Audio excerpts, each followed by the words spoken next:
अब हम बढ़ते हैं अपने अगले सेक्शन की ओर। अगला सेक्शन क्या बात करता है? अगला सेक्शन जो है वो रिमूवल रेजिग्नेशन की बात करता है ऑडिटर के। ठीक है, section 140 removal resignation of auditor and giving of special notice. Special notice क्या होता है सर? बताता हूँ बेटा, बताता हूँ। देखो अभी हम उसके बारे में पढ़ते हैं। देखो सेक्शन 140 जो है वो बात करता है रिमूवल रेजिग्नेशन ऑफ ऑडिटर की and giving of special notice. तो इसके अंदर क्या हो रहा है कि सबसेक्शन 1 क्या बोलता है? रिमूवल की बात करता है। सबसेक्शन 1 ऑडिटर के रिमूवल की बात करता है बिफोर एक्सपायरी। देखो अगर उसका टेनियर एक्सपायर हो गया है तो उस केस में तो ये सेक्शन लगेगा ही नहीं ना, वो तो या तो रीअपॉइंट हो जाएगा या फिर किसी दूसरे ऑडिटर को अपॉइंट कर लेंगे, वो तो नॉर्मल प्रोविजन है। लेकिन यहाँ पर ऑडिटर को रिमूव किया जा रहा है बिफोर एक्सपायरी ऑफ टर्म, यानी कि ऑडिटर की टर्म अभी तक एक्सपायर नहीं हुई है, उसके पहले ही ऑडिटर को रिमूव किया जा रहा है। तो सबसेक्शन 1 कवर करता है। अब सबसेक्शन 1 क्या बोलता है? उस केस में स्पेशल रेजोल्यूशन भी लगेगा और सेंट्रल गवर्नमेंट का अप्रूवल भी लगेगा, क्योंकि ऑडिटर को देखो क्या होता है, इतना आसान नहीं होता है रिमूव करना, सेंट्रल गवर्नमेंट की भी परमिशन लगती है, क्योंकि ऑडिटर जो है वो बहुत बड़े लेवल का बंदा होता है और उसके ऊपर काफी जिम्मेदारियां होती है कंपनी की, क्योंकि वो कंपनी को ऑडिट कर रहा है, तो उसको ऐसे ही हल्के पतले में निकाल नहीं दिया जाएगा, उसके लिए सेंट्रल गवर्नमेंट का अप्रूवल लेना पड़ेगा। अब देखो इसके अंदर प्रोसीजर क्या फॉलो होगा, क्योंकि स्पेशल रिजोल्यूशन पास करना है उसके पहले सेंट्रल गवर्नमेंट का अप्रूवल लिया जाएगा इन फॉर्म ADT2। ठीक है, अब फॉर्म फाइल करने के लिए पहले रिजोल्यूशन पास करना पड़ेगा अगेन। अब यहाँ पे स्पेशल रिजोल्यूशन नहीं, यहाँ बोर्ड रिजोल्यूशन की बात कर रहा हूं मैं। देखो as per section 140 subsection 1 auditor जो है may be remove before expiry of term, before expiry उसको रिमूव किया जा सकता है, लेकिन प्रोवाइडेड स्पेशल रिजोल्यूशन होना चाहिए कंपनी के पास। अब स्पेशल रिजोल्यूशन जो है वो सेंट्रल गवर्नमेंट के अप्रूवल के बाद लिया जाएगा। ठीक है, पहले सेंट्रल गवर्नमेंट का अप्रूवल लेंगे, उसके बाद मेंबर्स को बिठा के मेंबर्स की मीटिंग में उनसे उसका अप्रूवल यानी स्पेशल रिजोल्यूशन पास किया जाएगा। ठीक है, before taking any action under this section, इस सब सेक्शन के अंदर कोई भी एक्शन लेने के पहले ऑडिटर को अपॉर्चुनिटी ऑफ बीइंग हर्ड तो देनी पड़ेगी, क्योंकि अब आप ऑडिटर को निकाल रहे हो। ठीक है, तो आइडियली ऑडिटर को निकालने के पहले उसको एक सुनवाई का मौका तो दिया जाना चाहिए ना, कि देखो भाई ऑडिटर भाई साहब, देखो ये आपसे गलती हुई है इसीलिए हम आपको रिमूव कर रहे हैं यहाँ से, ठीक है, कंपनी से, तो इसीलिए ऑडिटर को एक अपॉर्चुनिटी ऑफ बीइंग हर्ड यानी कि सुनवाई का मौका तो दिया ही जाना चाहिए। तो सब काम करने से पहले, इस सब सेक्शन के लगने से पहले हम ऑडिटर को अपॉर्चुनिटी ऑफ बीइंग हर्ड देंगे। उसके बाद क्या होगा, सेंट्रल गवर्नमेंट को अप्लाई किया जाएगा और सेंट्रल गवर्नमेंट को अप्लाई किया जाएगा ADT फॉर्म 2 के अंदर, उसका ऑडिटर के रिमूवल का अप्रूवल लिया जाएगा सेंट्रल गवर्नमेंट से। बोर्ड जो है, अब देखो इसके अंदर क्या है, सबसे पहला प्रोसीजर क्या है, सबसे पहले अब ऑडिटर को निकालना है। ठीक है, तो ये डिसाइड किया है बोर्ड ने या किसी ने भी डिसाइड किया है, तो वो ऐसे वो मतलब वोकल सब चीजें बातों बातों से नहीं हो सकती। ठीक है, तो सबसे पहले क्या होगा, बोर्ड जो है वो एक मीटिंग बिठाएगा, बोर्ड मीटिंग बिठाएगा। उससे भी पहले एक अपॉर्चुनिटी ऑफ बीइंग हर्ड दी जाएगी ऑडिटर को, कि भैया ऑडिटर आप आ जाओ, हम आपको निकाल रहे हैं, तो अब आके अपना और एक एक्सप्रेशन दे दो, आप अपने बारे में बता दो, जो भी आप सुनवाई का मौका दिया जाएगा। तो क्या होगा कि ऑडिटर को अपॉर्चुनिटी ऑफ बीइंग हर्ड दी जाएगी, उसके बाद एक बोर्ड मीटिंग रखी जाएगी जिसके अंदर बोर्ड रेजोल्यूशन पास किया जाएगा ऑडिटर को रिमूव करने का।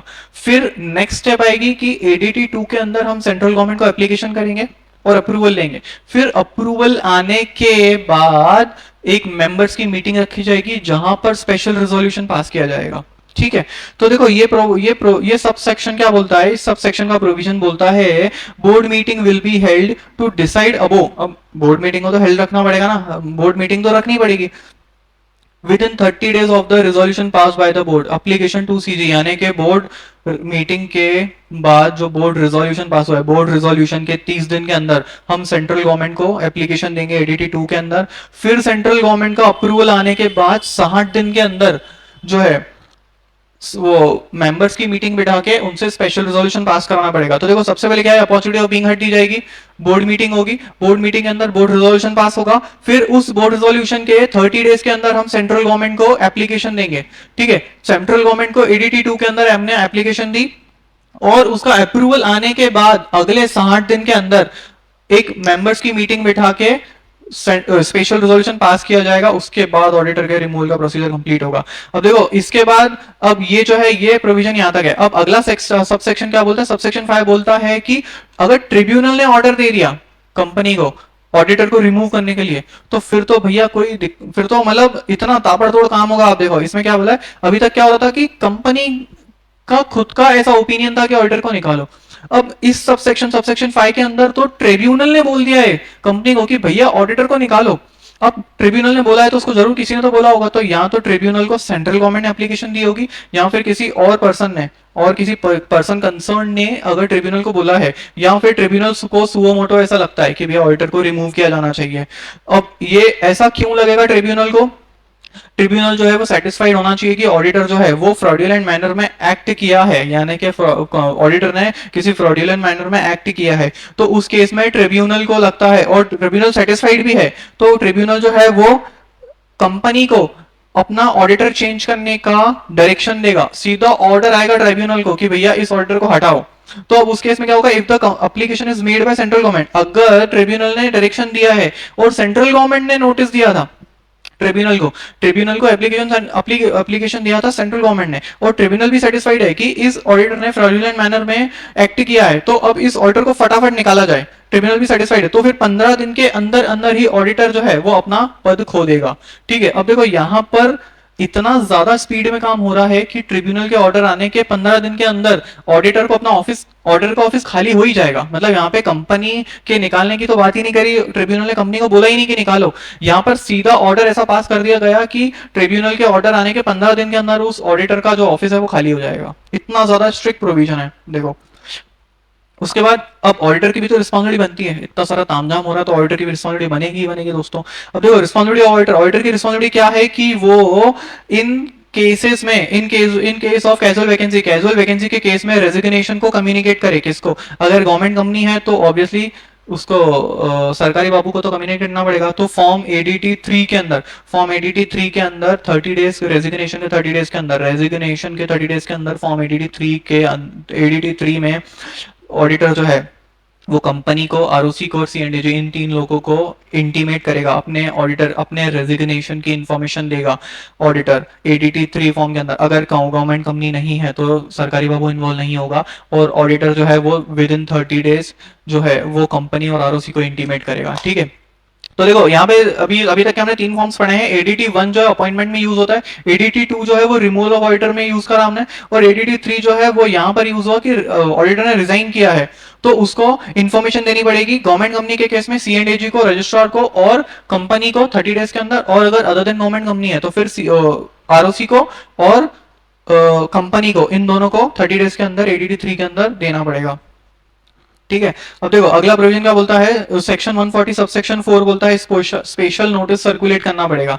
ठीक है, देखो फटाफट यहाँ ध्यान दो, लास्ट पेज है, बस हम खत्म ही करने वाले हैं, सब चीजें खत्म होने वाली है, फटाफट बस ये एक फ्लोचार्ट देख लो। ठीक है, अब यहाँ पे क्या हो रहा है कि ऑडिटर जो है, appointment of auditor other than retiring auditor, अगर रिटायरिंग ऑडिटर के अलावा किसी और ऑडिटर को अपॉइंट किया जा रहा है, ठीक है, तो अगर जो रिटायरिंग ऑडिटर है अब वो आगे ऑफिस होल्ड नहीं करेगा, कोई नया बंदा आएगा, तो जो रिटायरिंग ऑडिटर है उसको भी अपॉर्चुनिटी ऑफ बीइंग हर्ड देनी चाहिए, उसका एक स्पेशल नोटिस सर्कुलेट करने का ऑप्शन दिया जाना चाहिए कि उसको एक आखिरी जाते समय एक फेयरवेल हो, तो जाते टाइम पे उसको कुछ बोलने का मौका भी तो दिया जाना चाहिए। तो देखो ये सेक्शन वही बात करता है। सबसेक्शन 4 बोलता है कि स्पेशल नोटिस जो है वो required for the resolution at the AGM, AGM के लिए जो है रेजोल्यूशन पास होगा उसमें स्पेशल नोटिस दिया जाएगा। अब देखो क्या बोलता है कि appointing as person other than retiring auditor, यानी रिटायरिंग ऑडिटर के अलावा किसी और बंदे को अपॉइंट कर रहे हो, या फिर एक्सप्रेसली बोल रहे हो कि रिटायरिंग ऑडिटर को तो अपॉइंट नहीं करना है। ठीक है, दो केसेस में ये प्रोविजन लगेगा।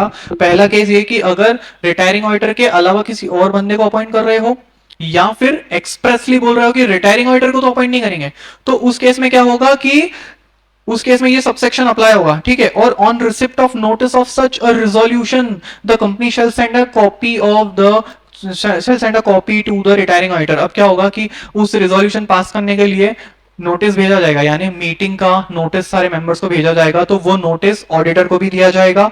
अब where notice is given of such resolution to the retiring auditor, अब रिटायरिंग ऑडिटर को वो रिजोल्यूशन का नोटिस भी दिया जाएगा। उसके बाद रिटायरिंग ऑडिटर जो है उसके पास एक राइट है कि वो रिप्रेजेंटेशन देगा। ठीक है, वो अपना रिप्रेजेंटेशन अटैच करा सकता है।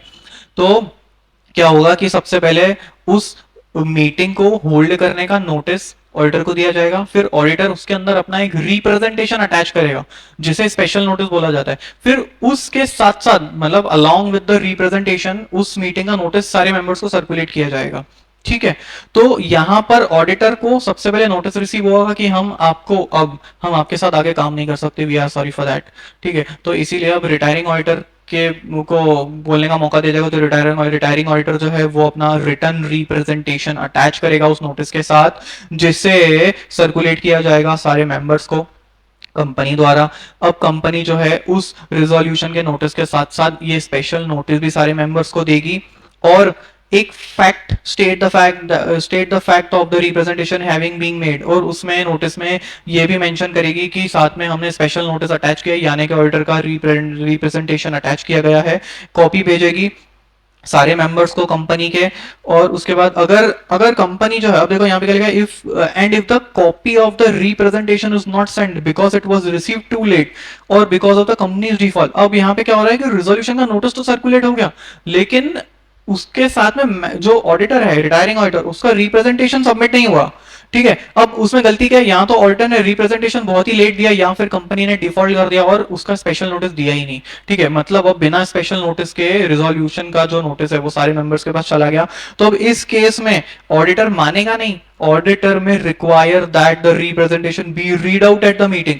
अब इस केस में क्या है कि रिप्रेजेंटेशन तो ऑडिटर क्या दिया नहीं गया है मेंबर्स को, तो ऑडिटर क्या करेगा, खुद या फिर किसी और के थ्रू उस मीटिंग के अंदर उस स्पेशल नोटिस यानी कि रिप्रेजेंटेशन को रीड आउट करेगा और सारे मेंबर्स को बताएगा, बाय बाय बोलेगा, फेयरवेल तो दो, बाय बाय बोलने का मौका दिया जाएगा। तो वो रिटायरिंग ऑडिटर जो है वो उस मीटिंग के अंदर अपने रिप्रेजेंटेशन को रीड करेगा, और copy of representation shall be filed with the registrar, उस रिप्रेजेंटेशन की कॉपी रजिस्ट्रार को भी फाइल की जाएगी।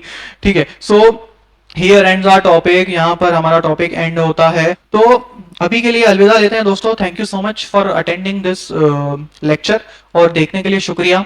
अंत में बस यही बोलना चाहूंगा कि देखो, irrespective of the problems you are facing right now, मतलब आप जो भी लाइफ में प्रॉब्लम्स कर रहे हो, फेस कर रहे हो, मैं मानता हूँ बहुत ज़्यादा प्रॉब्लम्स हैं, इतने सारे सब्जेक्ट्स हैं, इतनी सारी पढ़ाई है, मैनेज नहीं हो पा रहा है, ऊपर से दोस्त आते हैं घूमने के लिए ले जाते हैं, फैमिली फंक्शंस होते हैं तो पढ़ाई छूट जाती है, गर्लफ्रेंड बॉयफ्रेंड का फ़ोन आ जाता है कि यार आप फ़ोन नहीं उठाते हो, आपके पास तो टाइम ही नहीं है।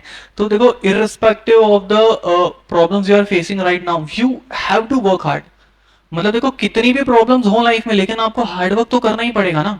अगर आप हार्डवर्क नहीं करोगे, हसल नहीं करोगे, पढ़ाई नहीं करोगे, तो आप सीए कैसे बनोगे? सीए नहीं बनोगे तो फिर इतनी अच्छी जिंदगी कैसे जी पाओगे? मतलब ऑब्वियसली सीए जो लोग नहीं बनते वो भी बहुत अच्छी लाइफ जीते हैं, लेकिन ट्रस्ट में दोस्तों, सीए बनने के बाद लाइफ एक अलग ही हो जाती है। देखो, आज मैं चार्टर्ड अकाउंटेंट हूँ, तो I can realise, I can feel that feeling, उस फीलिंग को मैं फील कर सकता हूँ, बहुत ही अच्छी फीलिंग है। तो इसीलिए फटाफट से सीए इंटर क्लियर करिए, ऑडिट में एग्जाम्शन चाहिए, फटाफट आप सीए इंटर क्लियर करो, सीए फाइनल में मिलेंगे, और फटाफट से सीए बन जाओ। मेरी बेस्ट विशेस आपके साथ हैं।